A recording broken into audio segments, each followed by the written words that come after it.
नमस्कार दोस्तों, एक नई कहानी में आप लोगों का स्वागत है। इस्लाम धर्म की शुरुआत 7वीं शताब्दी में हुई और इसे मानव इतिहास के सबसे महत्वपूर्ण धार्मिक आंदोलनों में से एक माना जाता है। इस्लाम धर्म का आरंभ 610 ईस्वी में हुआ, जब मक्का, आज का सऊदी अरब, में पैगंबर मोहम्मद को पहली बार अल्लाह का संदेश प्राप्त हुआ। यह संदेश जब्राइल, गैब्रियल नामक फरिश्ते के माध्यम से आया। इस घटना को इस्लाम धर्म की नींव माना जाता है।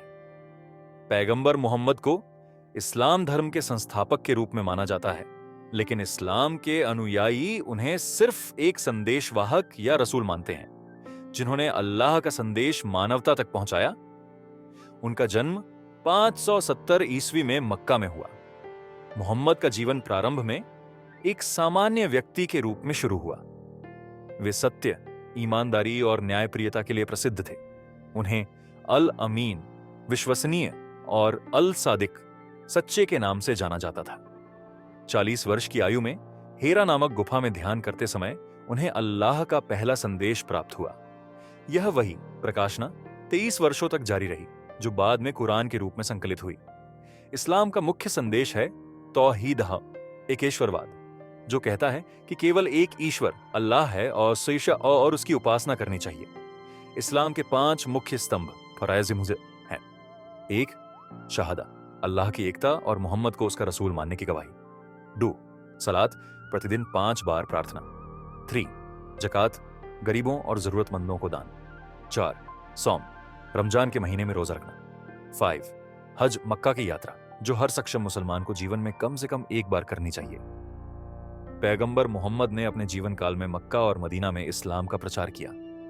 प्रारंभ में उन्हें और उनके अनुयायियों को मक्का के निवासियों द्वारा विरोध और उत्पीड़न का सामना करना पड़ा। 622 ईस्वी में पैगंबर और उनके अनुयायी मदीना चले गए। इस घटना को हिजरत कहा जाता है और इस्लामी कैलेंडर की शुरुआत इसी वर्ष से मानी जाती है।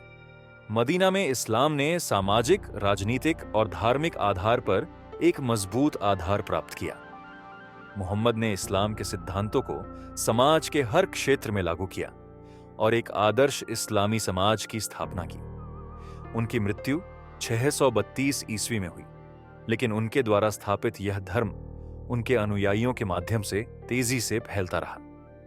पैगंबर मोहम्मद के बाद खलीफाओं, उत्तराधिकारियों ने इस्लाम का विस्तार अरब प्रायद्वीप, अफ्रीका, एशिया और यूरोप के विभिन्न हिस्सों में किया। आज इस्लाम विश्व का दूसरा सबसे बड़ा धर्म है और इसके अनुयायी दुनिया के हर कोने में पाए जाते हैं। इस्लाम धर्म की शुरुआत पैगंबर मोहम्मद द्वारा 7वीं शताब्दी में हुई। उनका संदेश, जो तौहीद, समानता और न्याय पर आधारित था, ने न केवल अरब समाज को बदल दिया, बल्कि पूरे विश्व में लाखों लोगों के जीवन को प्रभावित किया। इस्लाम का मुख्य उद्देश्य मानवता को एक ईश्वर की उपासना और एक नैतिक जीवन जीने के लिए प्रेरित करना है।